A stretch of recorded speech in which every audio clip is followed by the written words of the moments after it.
Welcome to the Fantasy Wise Guys. We're your hosts, Mike Meals. Joey Puma in the house. What's going on, man? Yeah, we got a huge day today. This is something I feel like we really need to talk about. Yes, The key takeaway is like, what have we learned thus far? It's a special episode. You know what I mean?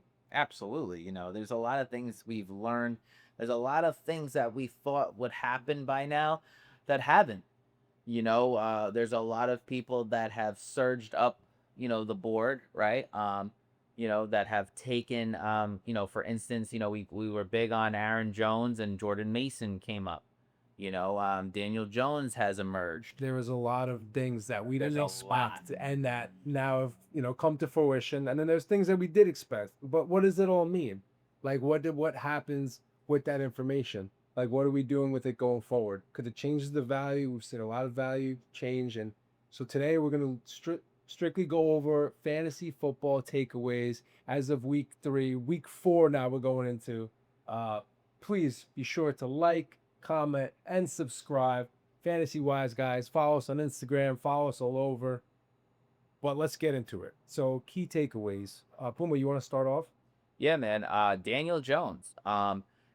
With Daniel Jones and this offense, he has made all those parts relevant. He used to So, be the laughing stock, right. basically, of the NFL. The New York Giants and NFL quarterback. And now this man, 3 weeks in, looks like he's going to be getting his second big contract. I mean, he lets Jonathan Taylor do his thing. They have a great offensive line, and he's brought relevancy to not only the rookie tight end Tyler Warren, but Michael Pittman, the former USC wide receiver. I mean, this guy came on the scene, was a complete stud. With Daniel Jones Yeah. in there, he has spiked up his value. Well, they are 3-0. They're leading the AFC South right now. I mean, this is unbelievable. Like, so week 1, I was telling Len before. Week 1, okay, it was cute. It was nice. Week 2, all right, what do we got going on here? Week 3, you see them win again, and it's like these guys look like they're for real. And it's a system. Clearly he's in a better system, Daniel Jones, and that you might see more production out of all these people. We've talked about Michael Pittman before. Michael Pittman's having a great year so far, averaging almost uh, 18 points a game so far. Yeah. And, he has made him so relevant. Right now he's getting what? Snap percentage. Right now, Michael Pittman's at 80, right? But also, too, like you said, he's averaging 18 points a game. Well, sorry, Denver was bad. he did have the 8 point. Yeah, Yeah, so he he had did have the 20 Denver and hiccup. 19, and then he had that little 8 pointer. Yeah, but still, he's brought relevancy to the wide receivers of Indianapolis, and Yeah, I really Jonathan Taylor, bro. Jonathan Taylor oh looks like the best running back in football football, right right? now. He looks like #1 pick next year. I'm so sick because in a league I drafted Brian Thomas in the second round instead of Jonathan Taylor. Ooh. And I thought I was like, which one do I want? I want to go RB here, but I stuck with Thomas. And Yeah. those picks come back to bite you. And Taylor looks unbelievable, and it's all attributed to having a good quarterback too. Yeah, making fundamental plays. Again, this is something that Anthony Richardson could not do, and for Daniel Jones to be having this season, he's having a Sam Darnold season right now. So something to watch out for. Again, everybody's waiting for the other shoe to drop. When is he going to become Yeah. Daniel Jones again? But let's see. Overall, Colts on the way up. The next thing, so Bucky Irving clearly is the bell cow over in Tampa Bay, and this was something we were worried about going into the season. People thought as a second round pick he was a little too high. I took him in the second round of the league. You took him in the second round, and in the main league. Right. I mean, he's seeing 80% of the snaps now. You don't got to worry about Rashad White anymore. No, Bucky Irving is an RB1. Yeah, he was taking 75% of the snaps. I mean, he's averaging what, like 12, 13 points per week. I mean, this past week he got like 11.9. In full PPR, week 1, 14.5 points. Week 2, 18.1. Week 3, 13.9. Yeah, he is killing it. And especially now with the news of Mike Evans being out, his stock shoots through the roof. It's a great point. He's got 70 opportunities on the season. I mean, he's a dog. He looked, so good even against the Jets. I know that he kind of got stopped a good amount of times, but he only had 2.6 yards. But there were some plays that I saw that he just how fast he was when he had that little open field. If I could critique anything, Mike, it would probably be the rushing touchdowns. We need to get more of those. Whether they're trying to trick someone and it's Rashad White, he has one touchdown in the season and that was through the air.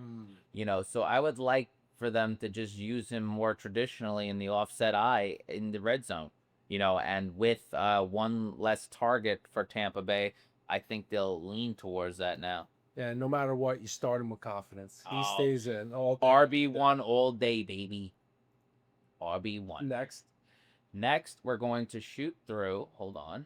Let me get this back up. Oh, okay. So we got Jordan Mason, another one of my boys. And this guy was somebody that, we knew he was brought in for a reason. Aaron Jones, was the incumbent starter there. But Jordan Mason not only taking over, I mean, he's putting up numbers even when Aaron Jones was in the backfield with him, right? Now with the injury of Aaron Jones being out, 2 to 4 weeks? I mean, Jordan Mason is a RB2 all the way, if not an RB1. And if you went 0 RB and you went, full-fledged, I'm going to go PPR monster, all-star wide receivers, this could be someone's RB1, Mike. Yeah, I mean, and we saw in the offseason, like you said, the Vikings went out and traded for him. They traded the 49ers for him, also gave him 2 years extended, $12 million. I mean, clearly they saw the role in him. Yeah, no, and he is fucking killing it, man. Killing it. Honestly, he's a must start going forward. Also, even if Aaron Jones comes back, I think you're still going to see a lot of work from him. I started him last week. It was sexy. Yeah, I felt like he had like that Washington Commanders shared backfield, like with Brian Robinson and Eckler of last year, where both running backs could have standalone value. Yeah. Obviously with Aaron Jones out, the snap percentage does go up, the attempts go up, everything goes up. It's a knockout. First week against Chicago, 8.5 full point, right? Then he went at 5.8, but this past week, 23.6. Killed it. He killed it. And with Carson Wentz, we have to remember, this is not somebody that's going to be pushing the ball down the field. So those little chucks over the middle, checkdowns, could do Jordan Mason and his owners wonders. 23.6 points with only 60% of the snaps. It's unbelievable because they started blowing out the Bengals. And then you know what attributes to that? Minnesota started scoring on defense.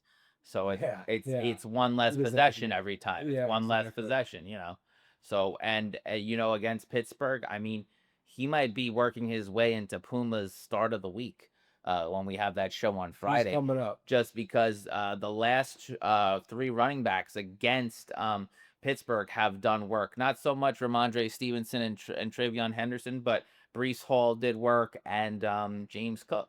No, wait, who else did Pittsburgh play? Breece Hall week 1, and then week 2 was Seattle, Kenneth Walker. I got him in 2 leagues, and you best believe I'm finding room for him. He will be playing no matter what. Dude, when I found out, I got him late. When I found out Aaron Jones went down, I made multiple offers for him.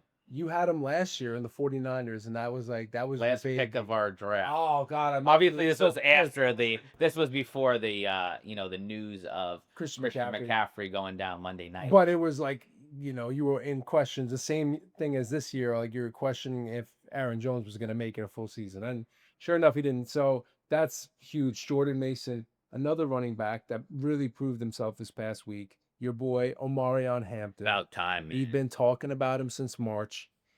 He was. People are killing me on the socials about him. Yeah, I mean, well, the first 2 games he was kind of irrelevant, but let's not forget some notable players that also had slow starts. One being Bijan Robinson, he had a slow start. Jahmyr Gibbs, he had a slow start. Justin Jefferson, all these players had slow starts, and it was his first 2 games. I think people had to give him a break. This last game, breakout, 24.9 points in full PPR, 19 rushes, 70 yards, a touchdown, 6 receptions. I mean, Omarion Hampton is a true bell cow. Now with Najee not being around, He's out for the season. It's Ye- just his backfield. Yeah, the Hampton Inn has arrived. It took 3 weeks later, but I got a lot of questions if there's bed bugs in the hotel room, all that other jazz. No, again, the maid service came. He's ready to play. I mean, it does help that Najee Harris will be out for the foreseeable future. So now Omarion is in a featured role. Yeah. He should be getting 15 to 20 attempts per game. I don't see Harbaugh living life just chucking it around with, Justin Herbert. Again, they're playing the Giants this week. They're probably most likely going to be in a winning facet. You lean on that run game. He's Game script calls for a running back game. So, especially in dynasty leagues, though, he is a must, oh yeah, like a must hold moving forward. All right, I got a big one for you, Puma. All right, this is a keep trade cut. So we're talking Omarion Hampton, Ashton Genty, Quinshawn Judkins. These are the top 3 running backs who were drafted in the draft by chance. okay. Who are you keep trading, cutting? I am cutting. I know this hurts people. Ashton Genty. I'm cutting Genty just based off the question. Again, as you see, he has great runs, great reels, but at the end of the day, he is not getting points, fantasy points from it. Great talent, but he's behind, again, running behind one of the worst offensive line in the sport. But also the best yards after contact in the league, right? Right. So how far that will take him, I don't know. But based on this question, so you're cutting Ashton Genty. I'm cutting the number 6 pick overall from last year in the NFL draft. I am trading. Hear me out. I am trading Quinshawn Judkins. Why? Value. Because his value went up crazy this past weekend. I don't know if Joe Flacco is going to stay as the quarterback. He's great at checking down. I don't know if a suspension is looming, right? Right now, he's on the commissioner's exempt list, just got off, had a hearing. We don't know the direction they're going, but right now, he could play. Yeah. So right now, people are excited about him. I want to take that excitement and trade him, right? Get 2 assets back. Maybe I need a quarterback. Maybe I need a wide receiver. And Omarion Hampton, I'm writing it out. Like I told you from the beginning, I'm sticking to my word here. I'm checking in at the Hampton Inn, and I believe he will take you to a fantasy championship. Absolutely. It's that Jim Harbaugh offense. Because at the end of the day, what's making me, and I'll let you You get got to to your point. keep the better player and the better team. The better Right. team. I think that's what it is. It's like in your head, the process of elimination, you want to keep the better offense. The hottest team in the NFL. Right. The hottest team. Some people out there think they're the best team in the NFL. I think they're top 5. Top 5. Either way, he's on a good offense right now. They're hot. They're going to keep steamrolling people. The Chiefs are not what they used to be. I believe they have a shot to win that AFC West, and it's going to be on Omarion Hampton. Like Mike alluded to before, a lot of notable players, Justin Jefferson, even Ezekiel Elliott, players like that, when they first came on the scene, they weren't getting that much snap percentage or fantasy points, but it was past week 5, week 6. They have to get their feet wet too. So it's a matter of how long can you stay in the flame. And right now, I feel like Omarion Hampton could take you to fantasy greatness. Plus, we have the way paved for him. He's got nobody in the backfield night. Who are we worried about? Vidal? Who are we worried about behind him? No, he's the guy. And he's the man, bro. Speaking of that, you want to know who my top 5 NFL teams are? I'm just gonna say this randomly. My top 5 NFL teams in terms of power rankings. I'm going Philly Eagles, number 1. Can't go wrong there. Number 2, Detroit Lions. Number 3, gonna have to go Buffalo Bills. Number 4, Los Angeles Chargers. Number 5, Baltimore Ravens. Those are my top 5 teams. For me, I'm going to work in backwards order here. I'm going to go 5 Chargers, 4 Lions, 3, I'm going to go, that's a tough one. I know this is going to be crazy, even though it's low. I'm going to say Green Bay Packers right now. Right now, I do not like them losing to an inferior team. Yeah. Number 2 for me is the Buffalo Bills. I think it's Josh Allen's year. I think he will make it to a Super Bowl, but I think he'll be facing the defending champs, and that is the Philadelphia Eagles with the best running back in the game Number one. and the top 5, offensive play ever. He's actually only RB18 right now. And aren't we sick fucks that we just start listing our power rankings for no reason? Dude, I had to do that on the top of my head. I didn't even have paper in front of Neither me. did I. I mean, but like we Da-da-da-da-da. mentioned top 5 being the Chargers. I was like, all right, I'm just curious. I gotta Are let they it in go. my top 5? And yeah, those, No, they're in my top So- 5 at the moment. another guy on the Chargers that we think is a big key fantasy takeaway right now. Who's the next one? Same team. Oh, Keenan Allen, man. 3rd and Keenan. I mean, this guy, he had to get back to the Chargers. And right now, him and Quentin Johnston have been a pleasant surprise for the team, but for fantasy, if you had selected Lad McConkey in the 2nd or 3rd round, you were very unhappy. I mean, right now, it pains me to say he's the 3rd on that depth chart. Absolutely. I mean, in terms of where Justin Herbert is looking and targets, he's 3rd on that team, Mike. And now we're gonna have our Omarion Hampton, emerge. I mean, that's another target. That's another attempt. That in a running offense, I am trying to get out of the Lad McConkey business. Yeah. it's And tough. and I know it sounds early, and I know it sounds crazy. Yeah.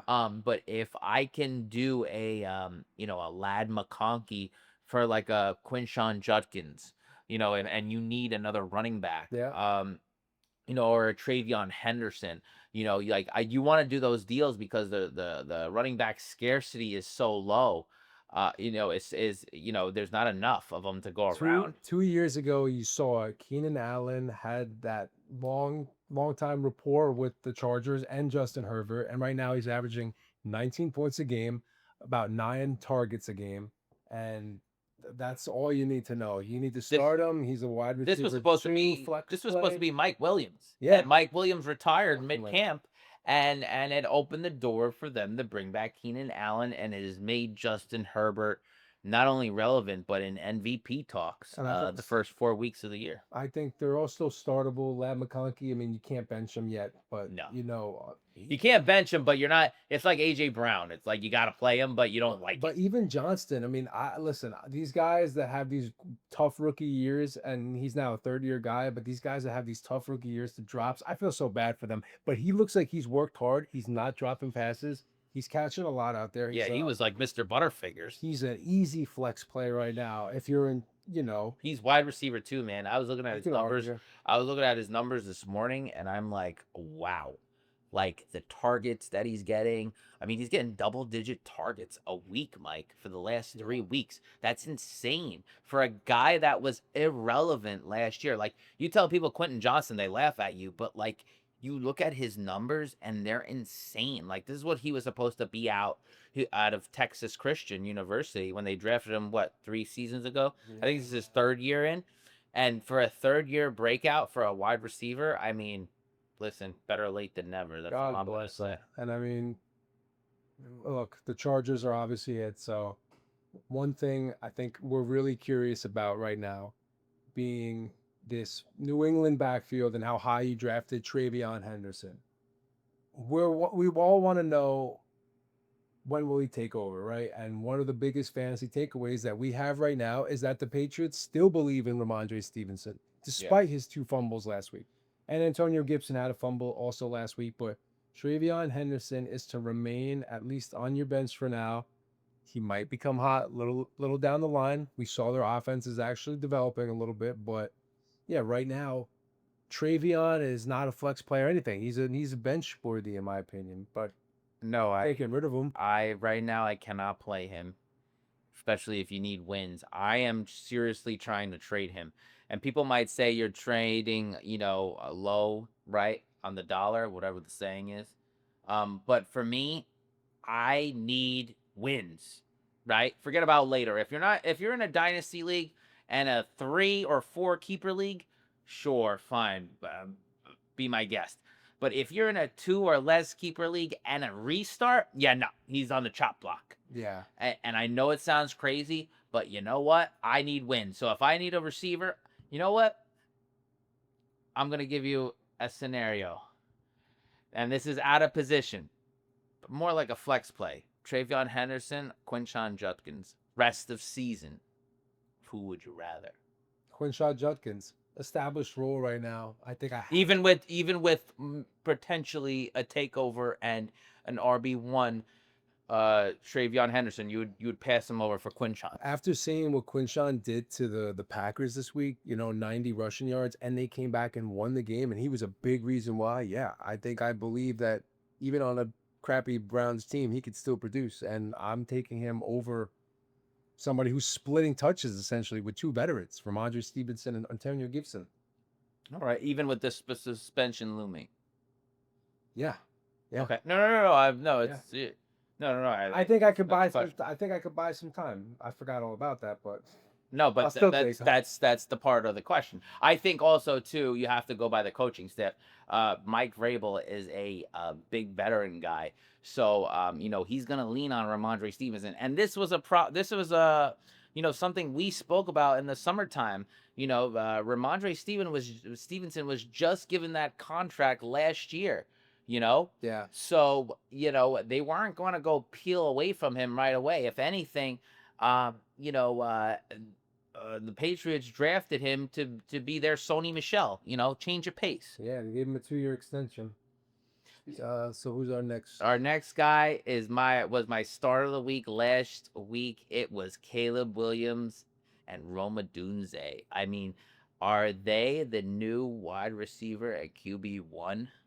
Yeah, Are they the new stack? That was a great cheap Puma stack, and honestly, I'm like shocked with the Rome Odunze thing. Like, but I'm not so shocked, but I am. I did think of it. I did think of it because they did have a lot of rapport 2 seasons ago. Being rookies together. Right. They came in together. They were both drafted in the first round. They went up to go trade for Rome Odunze after they selected Caleb with the first overall pick. So they were brought in together. And right now, Rome Odunze and Ben Johnson's offense is playing the St. Brown role. Yeah. He's doing the drag routes. He's doing everything, basically. And DJ Moore has basically been relegated to Jameson Williams. I mean, that's what it is. What's a potential? I guess potentially a couple running plays. Like he's a running back now too. Yeah. He's literally Jameson Williams with some end arounds, and hopefully he takes it to the house. But Rome Odunze, for me, rest of the season, Mike, he's emerged as the number 1. Wow. Rome has not fallen. Yeah, I mean, Rome Odunze, to me, he's definitely more playable than Caleb Williams. If you have Caleb, there's arguably a couple matchups. People You got to play the match that you could stream depending on, like, I don't know if he's a guaranteed lock yet, but Rome Odunze, you can put him in. I think you should be confident to start him every week, no matter what. And Mike, just to go back to Caleb, his matchups coming up. He has Vegas, who's number 8 against quarterbacks, and then he has a bye. So if you really want to trade on someone who's high right now, there's a lot of quarterback injuries. Maybe you look to sell Caleb Williams. After that, he has Monday night with Washington, week 6. Week 7, New Orleans, and Week 8, Baltimore. Those are very good matchups. And Cincinnati, Week 9. Oh, he has great matchups coming up. After this week, you could probably sell him as a QB1. So Puma, I felt like he at first was convinced himself that he wants to trade him, and then he was like, whoa, actually, I might want to keep him now. After he saw the matchups, I was kind of like, oh, wait, never mind. Wait, you know what did it for me? I was like, wait, he's got Cincinnati and New Orleans? Oh, yeah, never mind. Oh, man. There's 2 teams. Anytime you hear Cincinnati is one of them, like, blow them up. I'll play anybody against them. So, yeah, the Bears players, confidence. People I'm not confident in. Speaking of Cincinnati. Chase Brown and the Bengals offense, my friend. Ever since Burrow. Now I will say when Burrow was in there, they weren't, lighting it up either. But it's definitely better than Jake Browning. Poor guy. So, Mike, ever since, Joe Burrow went down, I mean, right now, people are running to trade away Chase Brown, Jamar Chase, T. Higgins. I mean, only 2 points, fantasy points this past week. That is disgusting. These poor T. Browns. Higgins is a munch I think must I think bench that until further notice. I think that's how it would speak of how talented Joe Burrow is, because you could really tell that the Bengals offensive line is crap. Yeah, and then but they also.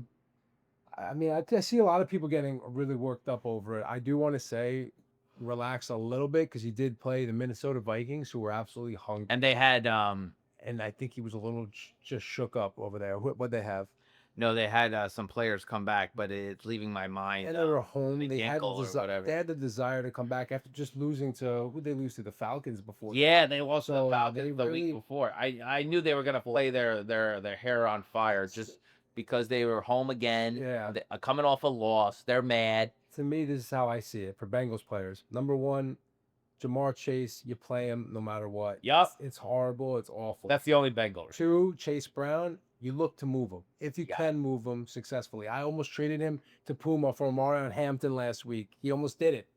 I didn't. And I would have, asked me how that trade go today. Yeah, And yeah, then you did the ask third me. person, the third person, T. Higgins, he's on your bench till further notice. Yeah. Not- Right now, other than Chase Brown because he's a running back and Jamar Chase, everyone that's a Bengal is faded, and that's that. You got to move on. And now you're playing Jake Browning only if it's matchup based. Like he's playing against in Denver on Monday night. I like the Monday night game, but I don't like the matchup. I like having sometimes a player playing later. If you need a savior and you're down 15, 20 points. But Jake Browning against Patrick Surtain and Bando or whatever the hell they got over there, like all these other players. Yeah, no, Nick Benito, that's his name. Yeah, no, It's not a sexy play, but I don't see that as a good ending. one of the last things then, AJ Brown and Devonta Smith, they finally emerge and have their big game. So I thought they forgot how to play. the key takeaway from this is, listen, they're gonna score you and have those big games, but temper your expectations because it doesn't happen often. And to me, I love the matchups when they're playing like high scoring teams, good teams that you know that they're going to be competing against because they're going to have to throw the ball. And for a guy like AJ Brown, you might have AJ Brown, Jackson Smith and Jigba, like we said last time, and Roma Odunze. Like you don't have to necessarily start a guy like AJ Brown over those two players. Like that could have been how you drafted. You grabbed three wide receivers like that. When I saw the Eagles fall behind early, I'm like, this is the perfect game script. Oh, it was unbelievable. Because now you can't make an excuse for not utilizing them. If you don't use them now, they're dead. And AJ Brown looked unbelievable. I mean, the yards after the carry, he's so strong and powerful. He got the yards after stadium, catch. the link was going wild because they knew that they were trying to get him the ball. And then, of course, Devonta Smith, ex-Heisman Trophy winner, you know that he can play. So when they need to throw the ball, they do. But, again, made it happen. The takeaway is that they run the ball a lot. And going forward, maybe A.J. Brown becomes more of like a third-round pick in drafts next year. I don't know. But yeah, their productivity is based on game script. It's a heavy running offense, like we said, and I'll reiterate it. I've been I've been huge on AJ Brown of being sleeping with the fishes, and it's not because of his talent. It's about the team that he's on and the offense that he's on. It does not showcase his skills because you see when they are down, they lean on him. They're going right to him every play, and they hit Slim Reaper Devonta Smith for the go-ahead touchdown. So, and Dallas Goedert, he got a little action too. Yep. So, all the pass catchers of Philadelphia, they are relevant when they're playing a good team to go back and forth with. Next one, your boy. You gotta let me do this one, man. You gotta do it. I'm just gonna do the title. You could talk about it, boy. Yeah. Brian Thomas Jr. Unfortunately, he might be a wide receiver 3. A little bit fun. Never thought I'd even hear it. Actually, a story for a little bit. In our draft, I had the chance to get him twice. Yeah. And every time I just kept passing up on him. I took Bucky Irving because I could have had I took Malik Neighbors at the 7 overall. I think I had 7 or 9 or something like Yeah, that. yeah, yeah. And I took Malik Neighbors at 9, let's say. So coming back, I was like, oh, I need a running back. Let me go Bucky Irving.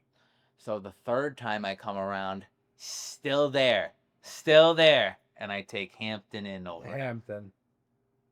Yeah, Brian Thomas Jr. It's a shame because we know the amount or his capabilities, but let's not forget last year a lot of that was with Mac Jones. Right. Now with Trevor Lawrence and even in a new Liam Cohen offense, we are not seeing any clicking. He's not being showcased. I think that's the biggest thing. I think the biggest takeaway from Liam Cohen's offense is Travis Etienne. I Yeah. mean, he's somebody who we thought that they were going to kick out, and it's everybody. It's Travis Hunter, Brenton Strange here and there, but it's not what we think it is. And right now, we just need to give them some time. It doesn't help that Shane Waldron, the offensive coordinator, is the new offensive coordinator there. So who is really calling the plays? Is it Shane? Is it Liam Cohen? I don't really know. I'm not in those meetings, but I know everywhere this guy goes, he ruins it for everybody. And he's the type of guy right now that obviously you drafted him high. But again, if you have other options, stay active on the wire. Whoever you have a chance to play over him right now, I would consider him. I really would. And you know how much I love Mr. Brian Thomas Jr. It's because last year he was just such an emerging rookie that that we were really big on. So regardless, that's the takeaway. You're right. The running game is more prominent there. Travis Etienne, the upcoming Bayshall too, and we also were talking about him in March. Yes. Yeah. But this is, we talked about all these rookies. These rookies are just phenomenal this year. So Brian Thomas, a little sophomore slump. But anyway, anything else you got, man? No, I mean, other than that, just again, keep tuning into us, right, for information, but not only that, be proactive on your waiver wire, whether it's just wire ads or fab, be active because whether you're 3-0 or 0-3, we're still here for you. And let's bring home that wise guy trophy, baby. Let's bring home those wise guy trophies. That was one of the key fantasy takeaways. Thanks again for joining us. Be sure to like, comment, and subscribe. Mike Meals, Joey Puma, we are the fantasy wise guys. So master your game.